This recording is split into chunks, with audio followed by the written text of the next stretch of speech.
As a homeowner, I'm always working on something. As a builder, I get to see what works and what doesn't. I can already tell you that that's missing a hole. The subfloor was installed incorrectly when they first originally built this house, so now there's cracked tile everywhere.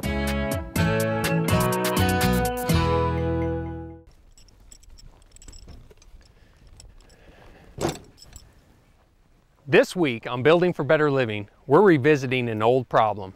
A floor joist system designed to span a great distance is creating more headaches for the owners. We'll start in the basement and work our way up.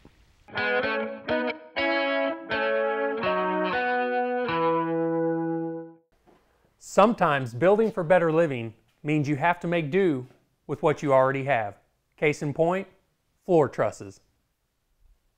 As you can see, they're very wide open. You can make all your electrical runs very easily. You can also do your plumbing, your HVAC, and you don't have to cut into the floor trusses, which affects the integrity of a floor joist or floor truss. In this particular case, they have to be installed correctly. Right above me is a kitchen floor that was covered with backer board and tile. The span is very great here. It's 20 feet. The only way to do a 20-foot span without having a wall or an I-beam running through the center of the room is to have a floor truss system. In this particular case, the installer installed those floor trusses at different planes. The beauty behind a floor truss system is it has to be at the same plane. So when weight is put on one floor truss, it actually is dispersed among many floor trusses. When you have one truss that's higher or lower than the other, and you have somebody who steps on one of the trusses, it's actually going to move down to get into the same plane as the rest of the floor trusses. In this particular case, these floor trusses were installed with a 1/4 to a 5/8 inch difference in plane. What that means is, when somebody steps on it, that floor truss is going to move 5/8 to a 1/4 of an inch to get to another floor truss, which is going to cause your tile to crack. For the last 5 years, these homeowners have been living with cracked tile. This home is only 5 years old, so very early on, tile started cracking because of the deflection, the movement in the trusses. The engineers have come up with a solution to help stabilize the floor. They recommend installing a 1/4 inch thick steel C-channel. Looks like they had to splice the longer pieces, they had to splice a little bit on the end. So what I did is pre-measured them and then got all the holes marked for the trusses, where the truss locations were. One piece at a time is not too bad.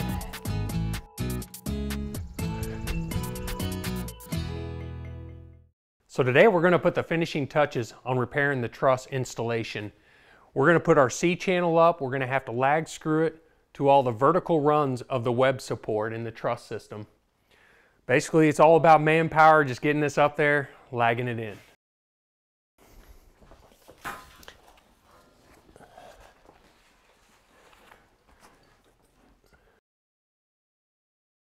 What I did is measured up exactly how much I needed from the first truss down to the end. And then I gave the company that made the C-channel all the hole dimensions, because basically it needs to be in the center of the truss all the way down. So I started out with a 2-inch hole, which puts me right at the center of this truss. I'm going to pre-drill the holes.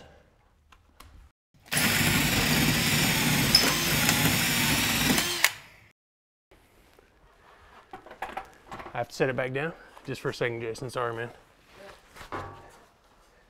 The biggest thing is you want that lag screw to go through the bottom of this truss, the horizontal 2x4, and into this vertical. Because the last thing I want to do is put this heavy C-channel on the truss and pull this horizontal board away from the truss webbing. Our lag screws are going to have washers, and they're about 2.5 inches, so they'll go through. So they'll go through the horizontal 2x4 and actually hit the vertical 2x4. I'm going to drop the washer. Sometimes it's all about prep beforehand. We're just going to basically get the lag started. Sometimes getting it started is key. This thing is very heavy when you're holding it. It's probably even heavier on Jason's end. We're going to get them all started until where it's just a little bit snug. Leave that right there. I'm going to go down and help Jason on his end. Yep, that's. And Jason pre-made some pencil lines so we knew exactly where to drill, where the center of our floor truss was at.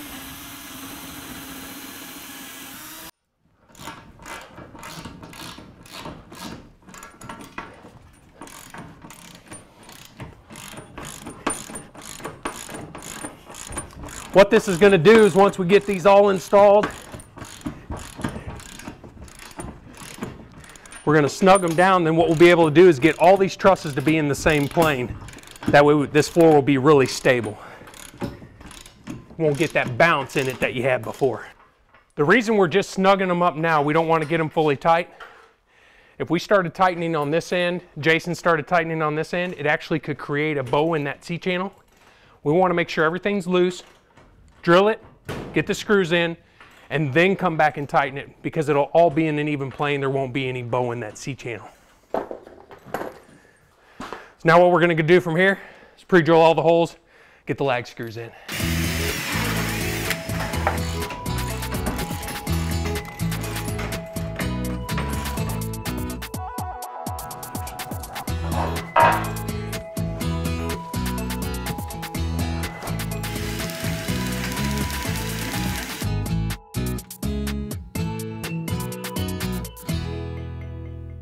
Air sealing the cracks and gaps around the home is an easy and inexpensive way to increase the efficiency and improve the comfort of your home. Today I'm going to be showing you how to seal a hole around a plumbing access point with foam. First, you'll need to remove the cover that covers up this hole. The next thing you'll want to do is wipe away any excess dust or drywall particles. This will help the foam to stick better. Now let's get started.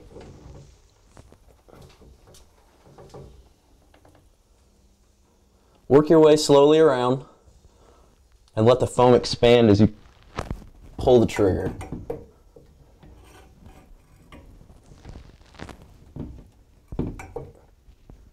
Now we've got it sealed. We'll wait 24 hours and come back, cut it flush with the wall, and we'll be able to replace this cover smooth and flush. For more information, visit our website at goenergylink.com. This season of Building for Better Living brought to you in part by Nancy Allison, Shelter Insurance. We're your shield, we're your shelter. Carpet One, beautiful made affordable.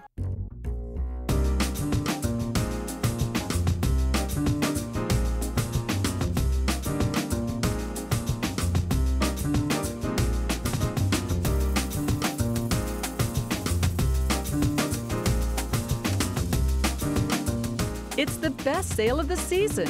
Receive up to $1,000 cash back during National Karastan Month. Visit Carpet One Floor and Home today. Karastan, make a statement, your own. At Shelter Insurance, we're people who know that the first love of your life I need you to take the screws off. might have been made of steel. Thank you. Shelter Insurance. For your auto, home, and life, we're your shield. We're your shelter. Ask Agent Nancy Allison about Shelter's auto insurance discounts. Closed captioning brought to you by On Lamone Industrial Boulevard.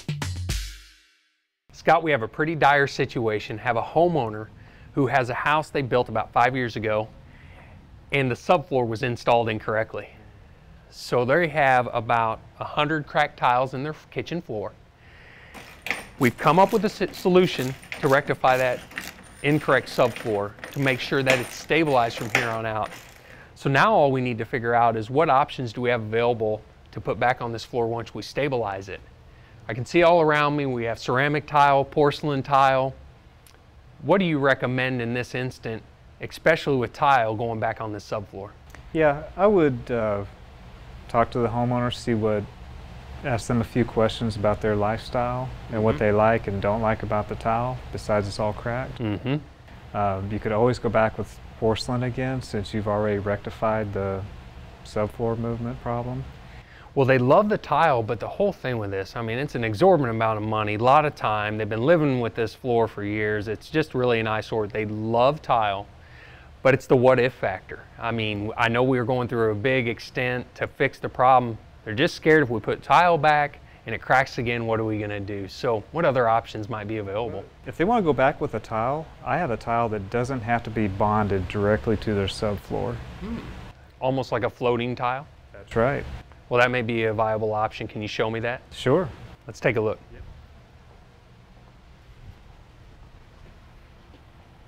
So is this the option you were talking about, Scott? Yeah, this is it.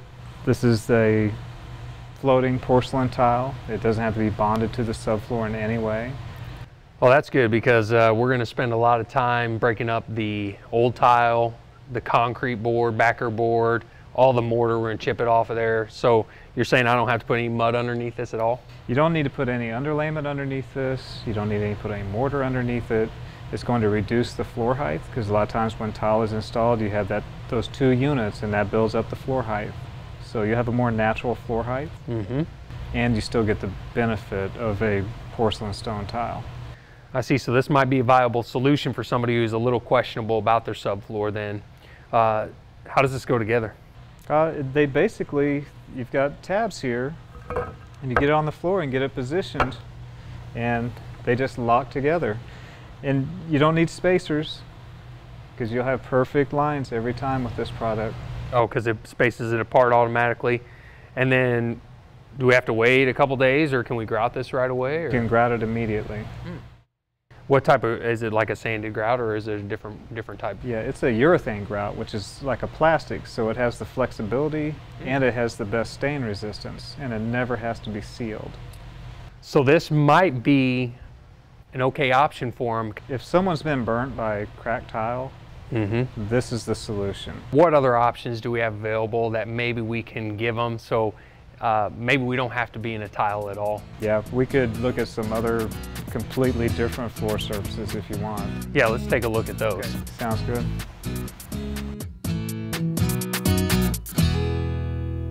This season of Building for Better Living brought to you in part by Mark Hall Cabinetry, where everything you imagine materializes. Steve's Pest Control. Now you have a friend in the pest control business. Slumberland Furniture. The way you live, the way you save. Imagine your single bed gone. Hey, at least it was a bed. In its place, a queen-size bed frame, foundation, mattress, fitted sheet, flat sheet, 2 pillows, 2 pillowcases, and a blanket, all for just $2.99 at Slumberland. The all-in-one 10-piece bed package. You could just leave it here, right?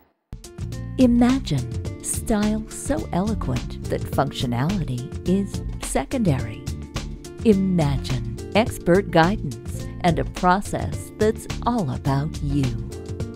Imagine exceptional quality at a price you can feel good about. Imagine immense satisfaction. Mark Hall Cabinetry, where everything you imagine materializes. A termite eating through the wall of my home. An infestation of ants crawling on my kitchen counter. A brown recluse spider about to bite my son. Roaches crawling in my cabinets. If you've got a bug problem, don't call a psychiatrist. Just call me at Steve's Pest Control. Now you got a friend in the pest control business. Steve's Pest Control. At Slumberland's Mega Sale, there's mega deals to be had, like this 5-piece group for just $9.99.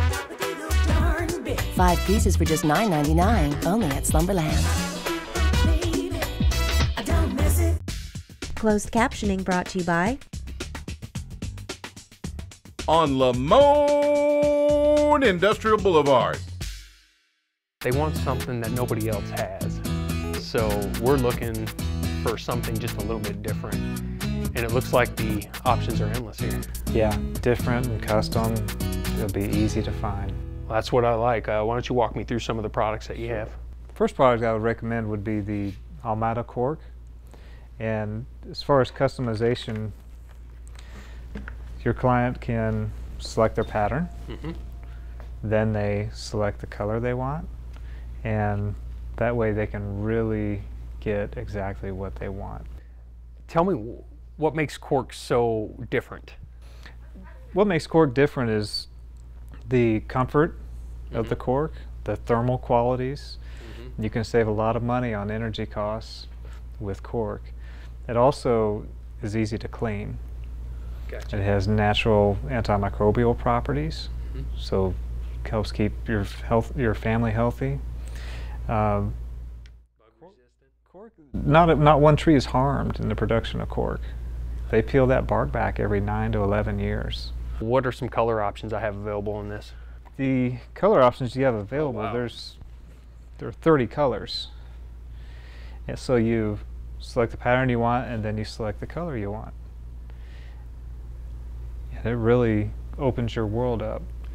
This may be something to come to. I like the fact that it's eco-friendly. It's great for the environment. That's a positive note. We'll just have to wait and see if the customer thinks that too. Sure. So why don't you walk me through this display and see if this might be a viable option as well. Engineered floors gives you a lot of flexibility as far as how to install it, where you can install it. You can install this on all grade levels, so that means basement, main level, second floor. But that's what I like about it. You can get you a hardwood feel on a concrete subfloor, so that's what I like about the engineered hardwoods myself. Yeah, and I'd say one of the main benefits of an engineered floor is that they don't move as much as a solid hardwood, so there's less contraction and expansion. So that would be seasonal gapping. When the air gets dry, it shrinks. Yeah, I've seen some hardwoods where those gaps, like you said, start to form and starts to look unsightly. So what you started out with is not usually what you end up getting over years and years. And if the homeowner purchases a hardwood floor, you may recommend to them to get a humidifier installed on their furnace. That way they can control the humidity in the home. That's the key to making your hardwood look the best it can possibly look, is keeping the climate right in the house. It'd really be awesome if you could get a true hardwood that you could customize. Do you have options available like that? We do, and the company's right here in Missouri. Oh, that's great. And any species, any stain, you pick the stain, give us the stain, they'll make a few copies for you, send it back for your approval. You can have it hand scraped. You pick the width of the plank you want. So you can go from 2 1/4, 3/4 inch to 5 inch or 6 inch or whatever is available. 7 inch, that's right. Even up to 12 inches. They have some 12-inch planks. What are some wood species they can get? Well, the first one I'll show you is this honey locust, which is something that you're not going to see in other people's houses. Most everybody has a #2 common commodity oak. This is something that's unique, that'll draw attention and be different. And that's what they're looking for. They're looking for something that might just be different, nobody else has, and I guarantee I have not seen this floor in any home for sure. That's right. Now, other stains look good on a locust? Yes, and they'll actually send you samples of it before they make it. Oh, so you have the option. You know exactly what it's going to look like. That's awesome. What other species do we have? I also have hickory. Starting to notice hickory's kind of making a play in today's market. I'm seeing a lot of cabinets made with that, so it doesn't surprise me that floor's coming around. Yeah, hickory is very popular, especially when you add some character to it, like hand scraping. It's a beautiful floor. Just gives you that rustic feel, and it's kind of timeless. It works with just about anything. I do love the way hickory looks, and just look at the differences in woods. Isn't that something? How dark it is here, how light it is here. That's right. But that's the beautiful thing about it. From the installer standpoint, these planks are nice and long, so you're not messing with a bunch of shorts. That's the thing I get a little upset about sometimes on a true hardwood is I'll get a 2-foot piece and sometimes that, you know, several 2-foot pieces over 3 or 4, and it just makes the whole install go a lot longer. So that's good that you can get other lengths. That's right. What do we got here? You have a maple here. I love maple. And this is just one of their stock colors that they have, the cinnamon. But once again, you can customize it. There's no extra charge for the staining. It looks to me like this has a different seam line too. Yeah, this is a bevel, and they'll give you a true beveled edge if you want, or they'll give you a micro bevel. And this is all pre-finished. Don't have to sand any of this in place. No, it's ready to go. That's great. Let's look at one more. Sure. This is the most popular here. Is the black walnut. That's beautiful, isn't it? And all the way up to 7 inches. That is definitely, even though the wood may be used somewhere else, that's definitely a hardwood look I haven't seen 7 inches wide anywhere. And you've installed a lot of wood. I've installed a lot of wood and have not had one 7-inch wide floor. It's 4 inch to 5 inches the most I've ever done, 5 inch on an engineered. So that's great that we have different options available. Well, I like the hardwoods, the engineered. I love the cork. That's a pretty nice product there. Anything else you can think of that we might be able to use in this kitchen? Yeah, you may want to give them a recommendation that maybe in a lower price range. Let's go take a look at that.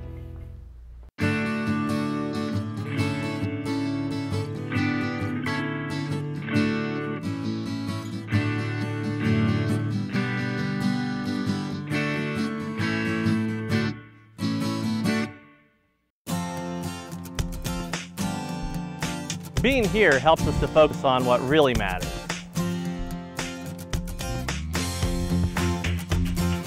It's one place we can all agree on.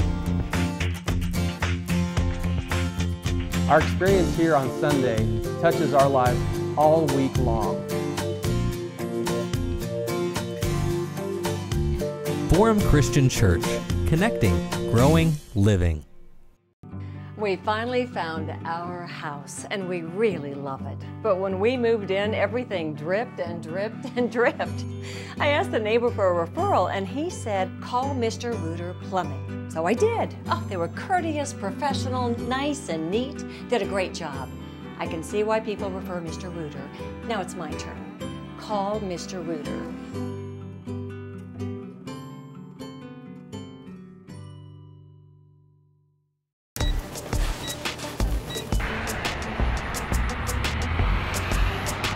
Wouldn't it be great if everything were free? You really can have free solar energy. With today's utility rebates and federal tax credits, solar energy can provide immediate cost savings on your utility bill and free electricity often in just a few years. So why you have to keep paying for everything else? Find out how you can get free energy from the sun today. Missouri Solar Applications, a shining solution. Closed captioning brought to you by on Lamone Industrial Boulevard. Okay, Cole, so we talked about putting hardwood in the kitchen, and one concern with hardwood in the kitchen is moisture. Ice cubes dropping on the floor, melting, that can cause some problems with hardwood.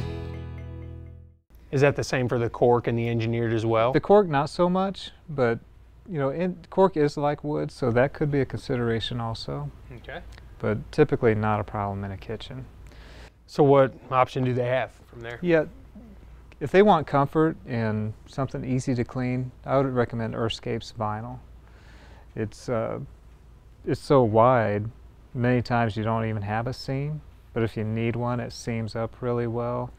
The repairability of the floor is the highest of any floor. Yeah, that's what I worry about a little with vinyl, and we do get customers occasionally say, hey, can you put vinyl? And we totally don't do a paperback vinyl install. Very rarely do we do that, so now we really lead them to these Earthscapes because I love them, the ease of installation. But the thing I worry about is if you drop a knife or a fork or something that might scar it up, replacement. Yeah, you don't have to replace one of these floors if it gets a cut or a nick or a ding in it. You can simply repair it, because when you install this, you're going to install it with releasable adhesive. Yeah, that pressure sensitive glue. That's right. Okay. And this is a product that we just made up, but if you pull this back here, you can see, the The glue is a releasable adhesive, and I have a patch in here somewhere. Oh, here's the patch. So you replace that piece. You're going to have pieces left over. Save the piece, because it'll come in handy if you ever have that unexpected accident. And how that repair happens is you'll get that pattern repeat right over top of your area, and then basically you'll just cut that out. One piece on top of the other, cut it out, and that way it's a perfect fit. Yeah, and you don't even have to cut along the pattern. You can do it anywhere within that floor. That's right. And this product doesn't curl. It lays flat, so you know that repair is going to look good, not only right after you do it, but down the road it's going to look good too. Yeah, it was one of my biggest issues with paperback vinyl and why we really don't do it much anymore. Well, we have a lot of different options to take to the homeowner. I'm confident we're going to find something that's going to work for their needs. I know they're anxious. I'm very anxious to get this floor completely done and get them back living in their home the way they should be. Thank you, Scott. I appreciate it. Thank you. Appreciate it. So the first thing we have to do is make sure that we get the concrete backer board up, the tile up from this surface. As you see, most of it has been done. We have a small section left in the laundry room. So we've got 4 layers of material to remove, and we're going to use a hammer drill to get rid of all that material. See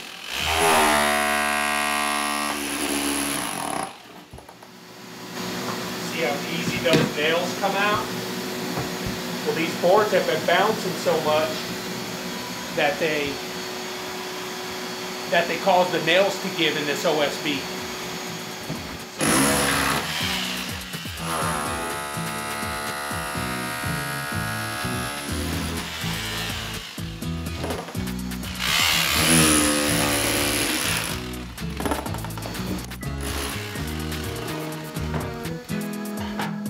Once that's all completely removed, we then have to go back to the OSB and remove any remaining thin set that is actually stuck to the OSB pretty hard.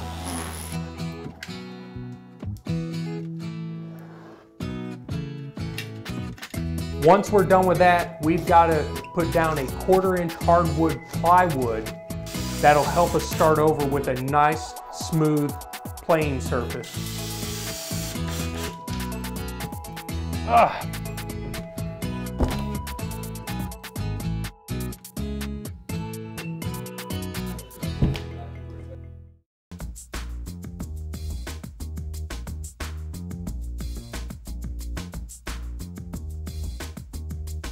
Well, I'm super excited. We're about to finish this floor project.